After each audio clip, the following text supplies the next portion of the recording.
You've worked so hard for all the things you have. The salary, the status, the success. And with that image, there's a drink. One to unwind, one to loosen up, one to take the edge off. But how do you know when a drink is more than just a drink? We get it. We can help. Karen's Grandview program has been helping accomplished people just like you regain their lives. Talk to us. Visit karen.org/Grandview. Hi everybody, this is the Cricket Badger podcast. Each badger marks the track with its own scent. His black legs are short but very powerful for digging. The name badger probably comes from the French word bêcher, meaning digger.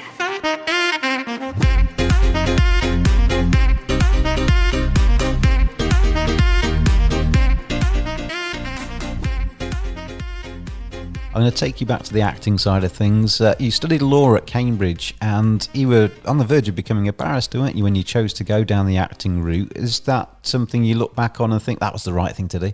Well, I chose to go down the acting route when I was 13, but I didn't tell anybody till I was 25, really.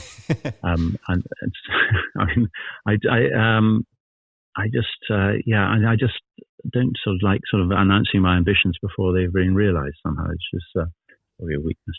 Yeah, I knew I wanted to do what I'm doing at the moment, but I didn't know how to get into it. I had no background in it, and I knew I was doing lots of shows and things like that, but I never really sort of stated my intention to do what I'm doing at the moment, professionally.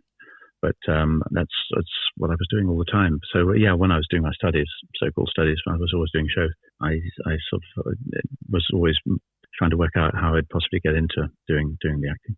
Robert, you'll have to excuse me because most of my research has been done off your Wikipedia page. So if any of this is wrong, then blame Wikipedia. But it says on here that you made your professional stage debut age 26, which I would have thought was quite late there.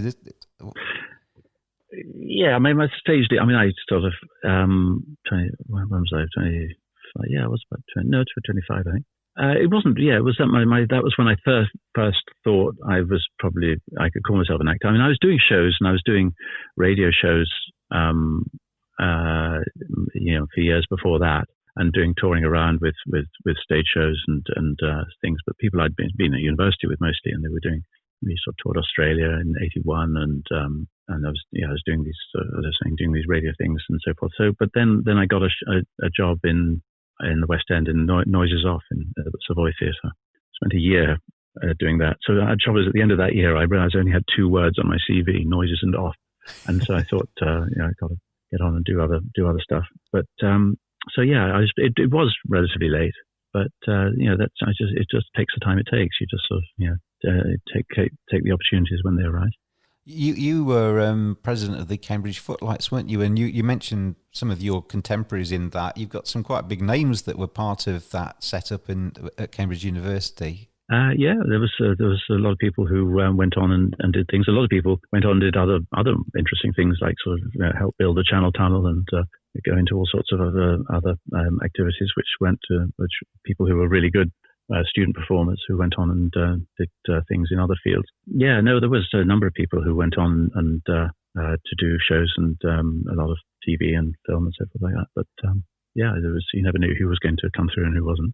On my list here, Robert, Hugh Laurie, Stephen Fry, Rory McGrath and Emma Thompson, which, they've all been on TV. Emma Thompson's obviously gone on and become a big movie star as well. There's good company. Yeah, no, there were. I mean, we toured Australia. We toured Australia in '81 with Stephen, Hugh and Emma and Martin Bergman, and we called the show Botham the Musical. It was before the time when everybody was calling things the musical, but it was we didn't know what to call the show. It was just a review of sketches and songs and so forth. And we had this Australian producer who was prepared to take us out there, and so we'd all been most of us had been very excited in '81 by the test that year, and so to call the show Botham the Musical, it rather confused all the journalists in in Australia, we used to do press conferences, and we lived like kings. I mean, we had this extraordinary producer who normally did sort of pop shows and huge events, and he was taking us around as well. So we had all the same sort of PR that his big shows had. And so when we did all these press conferences, they always kept saying, "Can we see the guy who plays both of them?" I said, "No, it's not actually about cricket. It was just a sort of a dig at what had gone." We said we were going to call it Kim Hughes, the batting average, but we decided that was provocative. But but we've been calling the show that was a confusion for many people, but we couldn't resist. Long chats about cricket with Stephen Fry, because he's a big aficionado as well of the sport we love. Yeah, Stephen's a great fan, great fan, and I think he'd quite like to have been CB Fry or his inheritance or his successor. But he was he's very knowledgeable, and really, yeah, he likes it too.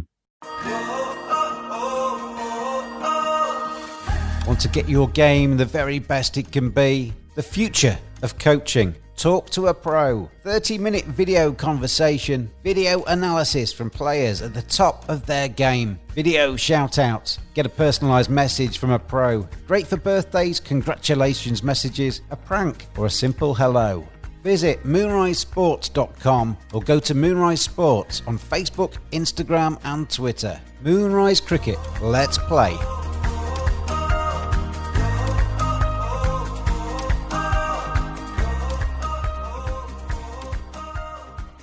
You've got a very long sort of television and film history in front of me here, but I'm going to go through a couple.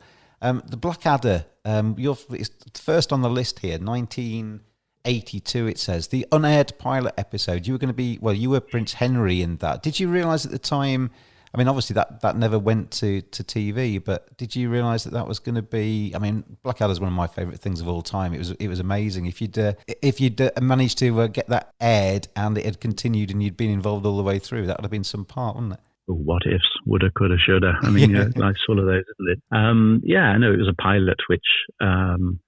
At the end of it, they changed a lot of the cast. They changed the producer. They changed a number of things and got it right. I mean, it was their decision to change it. I mean, I'd never seen that pilot, and at the time, of course, it was a disappointment.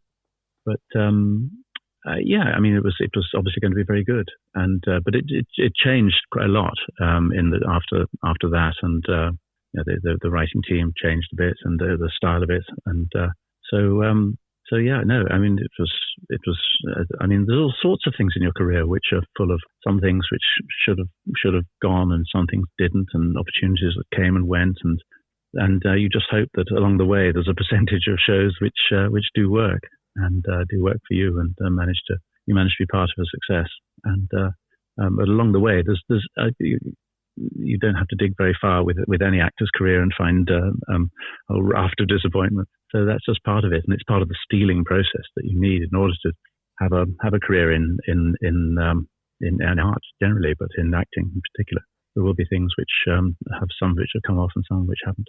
Is James Bond another one in that list? I mean, I auditioned for that. I was one of millions, I think, probably auditioning for that. I mean, I wasn't even auditioning for it. I think it was an initial meeting. I don't know how that seemed to have come out in some of the publicities that are out there. But it was a very minor event, and I don't think Barbara Broccoli remembers it very well. I vaguely remember it going in and having a chat and then leaving. But it was I didn't even get the chance to do a forward roll. I didn't do any stunts in the meeting in this hotel room. But so it didn't go very much further than that. I'd quite like to have played the Saint. I think. I mean, I don't really. I don't think stunts are particularly my thing. I think a bit of ironic eyebrow I could have done, but I don't think too many of the other hijinks that Bond gets up to would have been my thing at all. As your career goes on and you get more established, I guess, does the percentage of roles you go for that are successful auditions increase, or is it still the same amount? What kind of proportion do you go for that you don't get that you do get? Well, it's an interesting thing. I mean, sometimes they come through as offers, and sometimes they go for meetings and things. I mean, it's I haven't sort of worked out a sort of percentage. I mean, I mean, I'm very happy to read at auditions. I mean, some actors say, "Oh, I don't read. You should know what I do." I think no.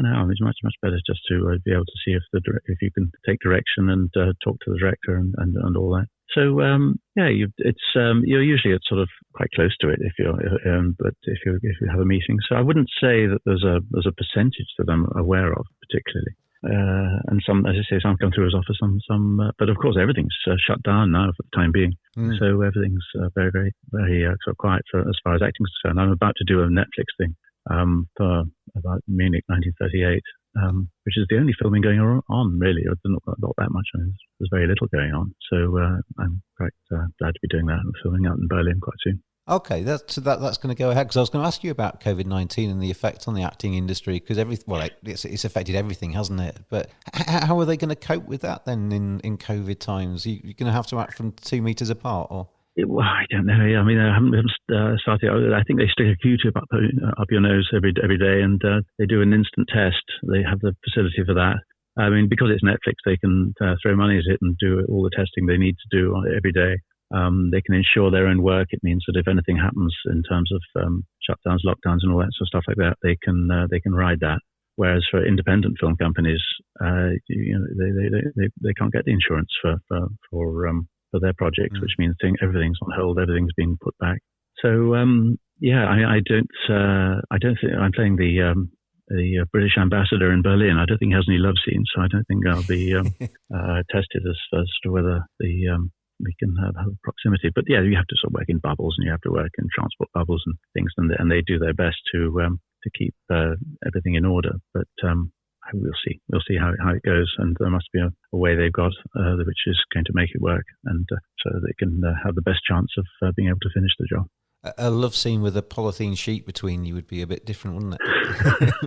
Be a rather strange one. Yeah, it will be, wouldn't it? But I mean, I'm doing a short film about with an ex-jockey, Nathan Horrocks, and he's aware that there's been a lot of mental health issues in racing, a number of very sad cases, and so we're doing a short film, sort of short drama, sort of tackling that issue, but also just making it into a drama, and we're going to be filming that. So we've got to work out how to do that with all the sort of distancing protocols. So.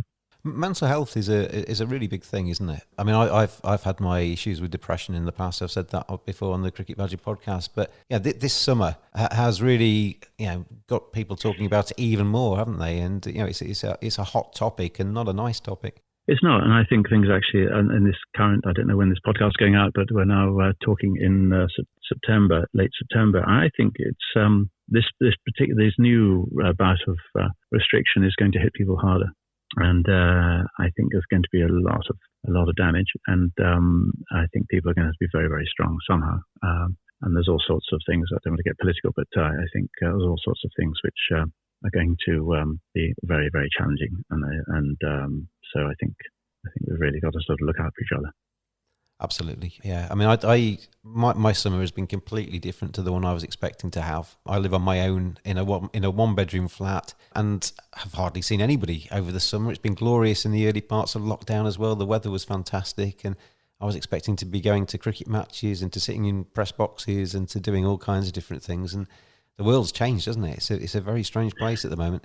It is, and I think it's a real shame when everybody has to regard each other as potentially toxic, and it leads to a sort of fear and agoraphobia, and I think I'm in favour of rolling the dice actually, and just anyway. So I just think that there's the corollaries, the knock-on effects of what's going on haven't been fully assessed. And I think there's only sort of one tune coming out, and I think it's not really taking into account all sorts of other factors. Someone you know has probably experienced cancer, a heart attack, or stroke. The odds of experiencing one of these are high, which could result in bills for thousands of dollars in out-of-pocket expenses. How would you pay for it? With your savings? There is another option. It's called Active Care. Active Care is a supplemental health insurance policy that offers protection for covered cancer, heart attack, or stroke, and a choice of cash benefit options from $10,000 to $60,000. And with Active Care, the cash is yours to use as you see fit. Active Care is brought to you by Colonial Penn Life Insurance Company and is underwritten by Washington National Insurance Company. Get Active Care for cash, choice, and control. Visit colonialpenn.com for more information. This is a limited benefit policy. This policy has limitations and exclusions. For costs and complete details of coverage, visit colonialpenn.com.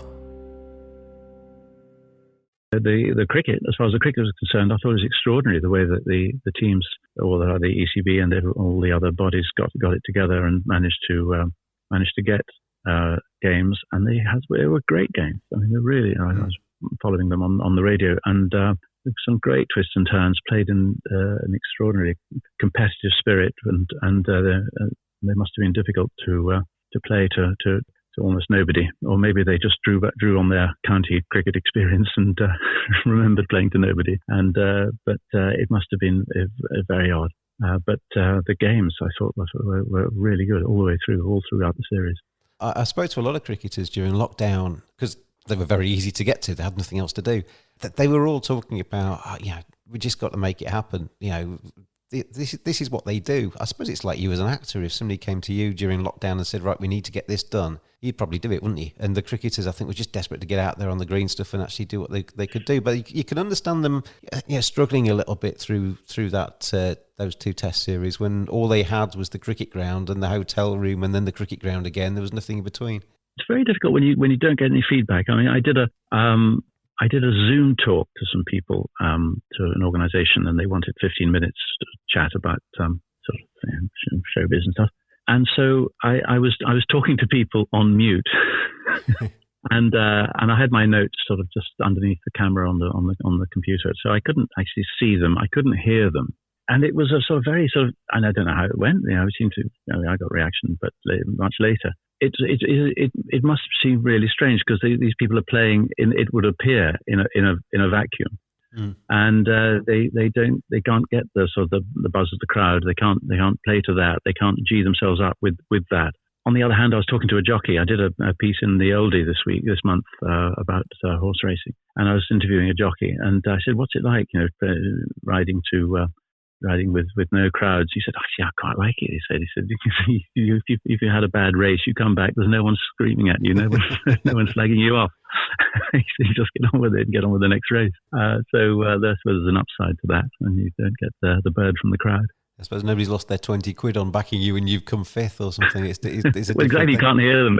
We're all at home shouting at you on the day. I mean, I suppose the obvious comparison for you is, you've done stage work, haven't you? And the fact that I've heard a lot of actors say, that's special because you do get that buzz. It's the adrenaline of doing something live, isn't it? I guess the theatre.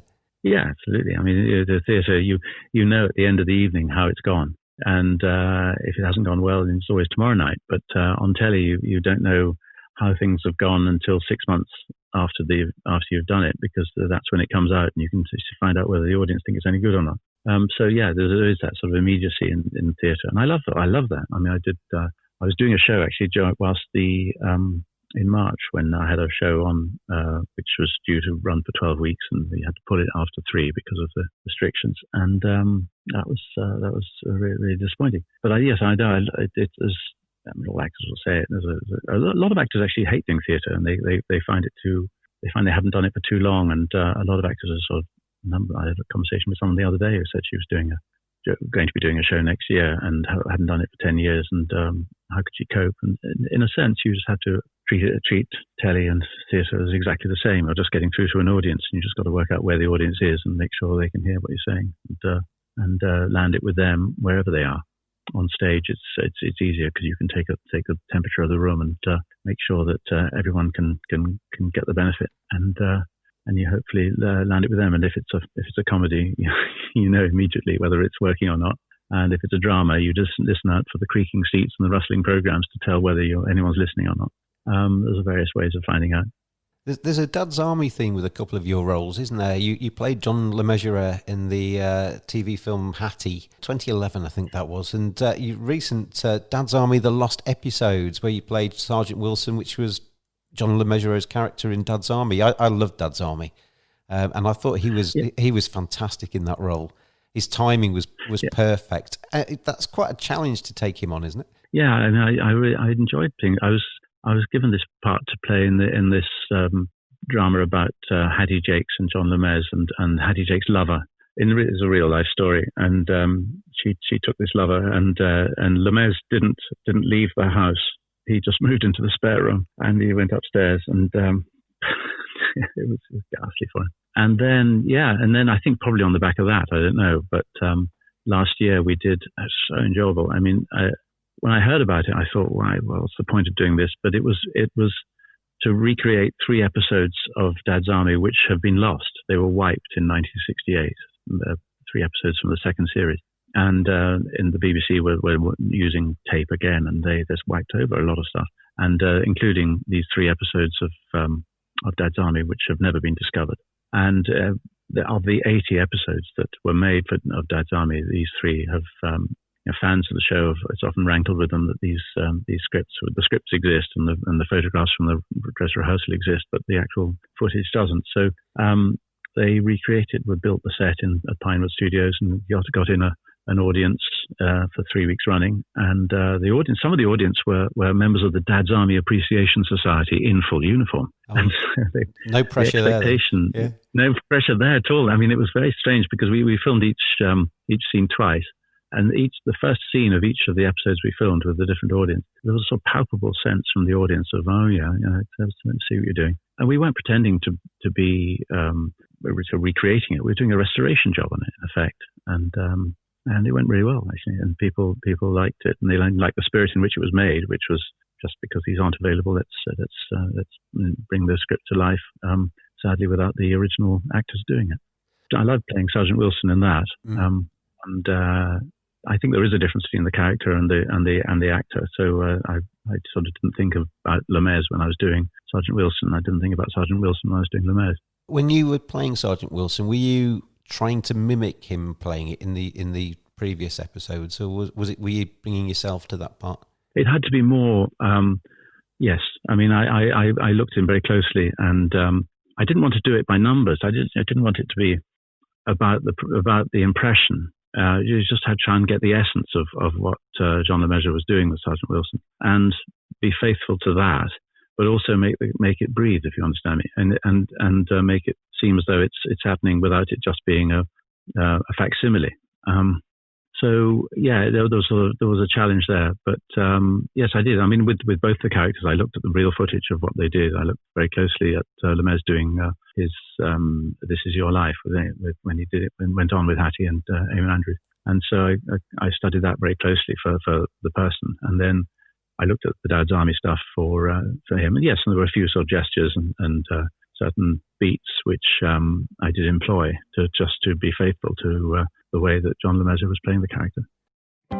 Someone you know has probably experienced cancer, a heart attack, or stroke. The odds of experiencing one of these are high, which could result in bills for thousands of dollars in out-of-pocket expenses. How would you pay for it? With your savings?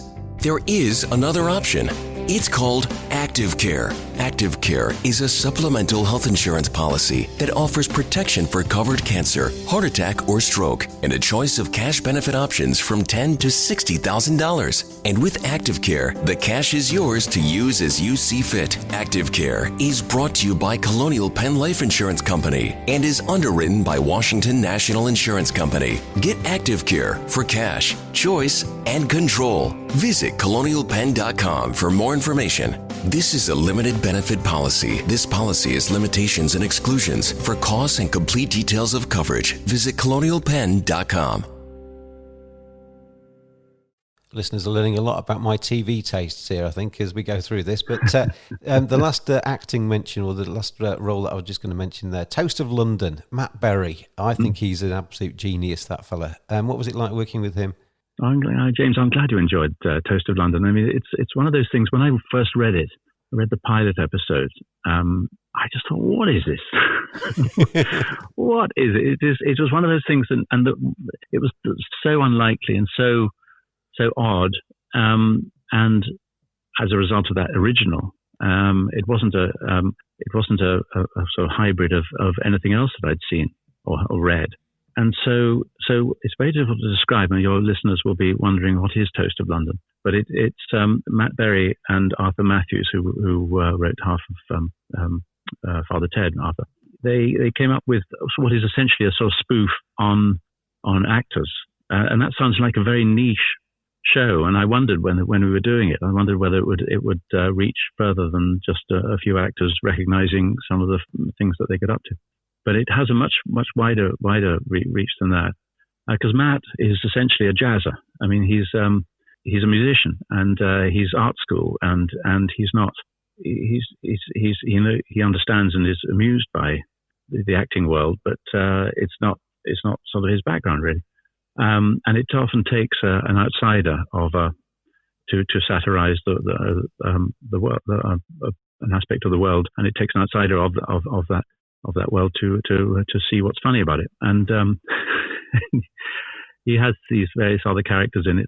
It's very difficult to describe, other than to say that in the first episode, and I play his landlord and a fellow actor,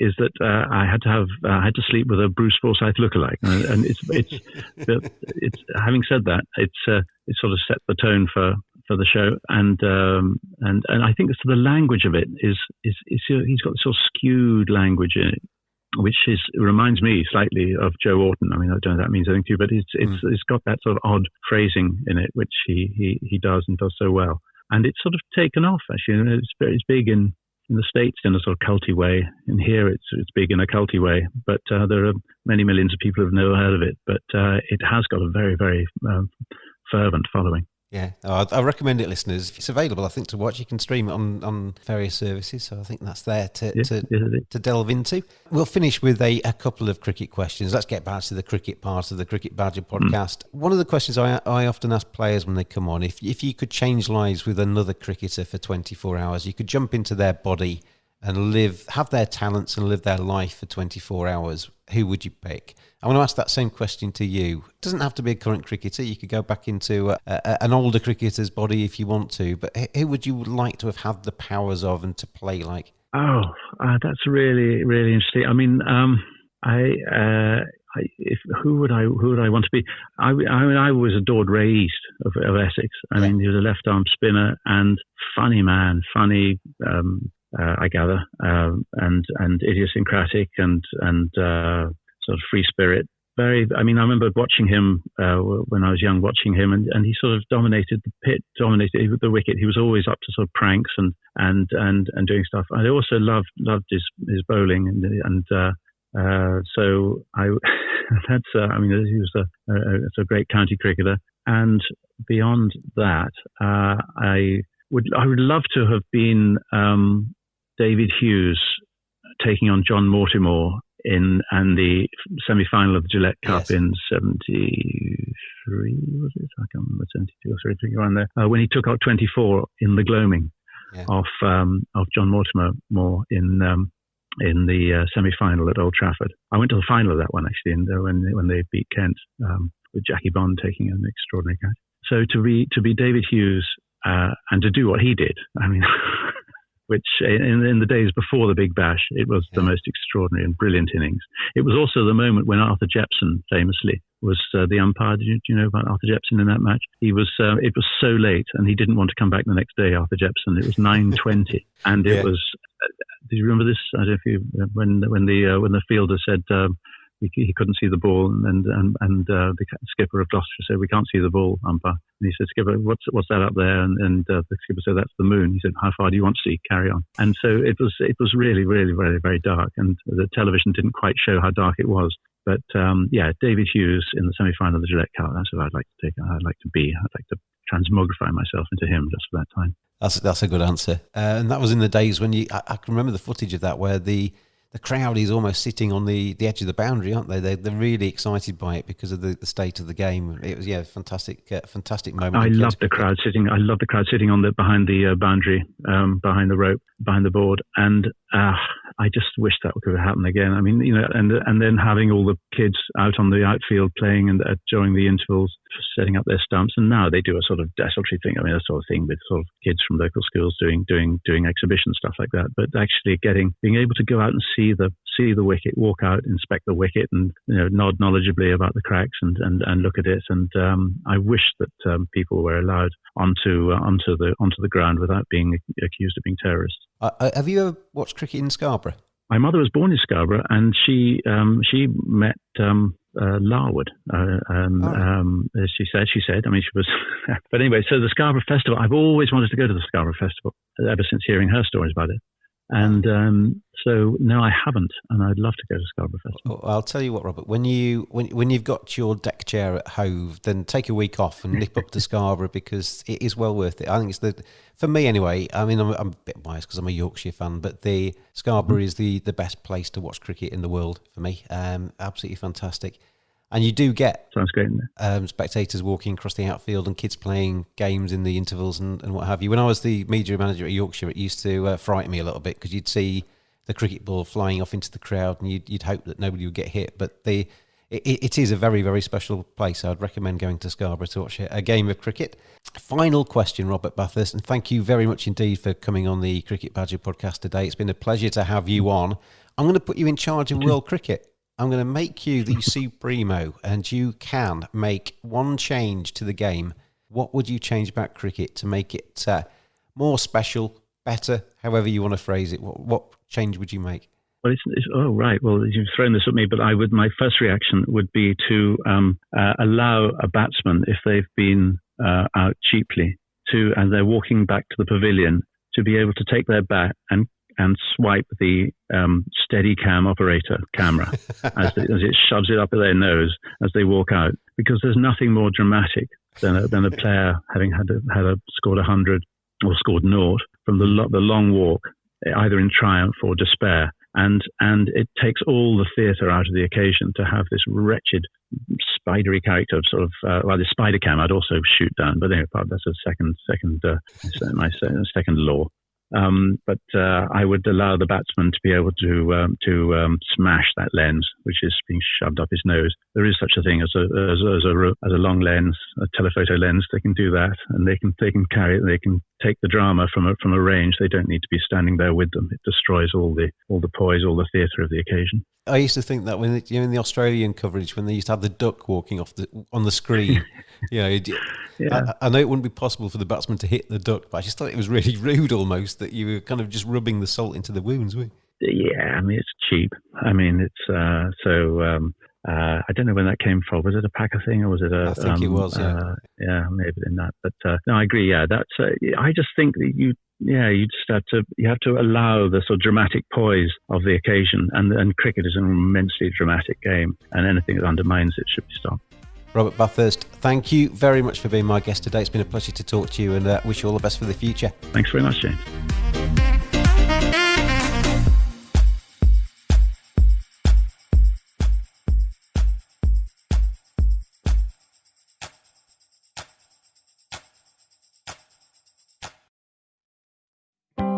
After my heart attack, cash from ActiveCare meant I had choices. When I had cancer, cash from ActiveCare meant I didn't need to stress so much about money. What is ActiveCare? ActiveCare is a supplemental health insurance policy that offers protection for covered cancer, heart attack, or stroke, and a choice of cash benefit options from $10,000 to $60,000. If you're diagnosed with cancer, a heart attack, or stroke, you could end up paying thousands of dollars or more in out-of-pocket medical bills. ActiveCare gives you protection at an affordable price. So, get ActiveCare for cash, choice, and control. ActiveCare is brought to you by Colonial Penn Life Insurance Company and is underwritten by Washington National Insurance Company. Visit colonialpenn.com for more information. This is a limited benefit policy. This policy has limitations and exclusions. For costs and complete details of coverage, visit colonialpenn.com.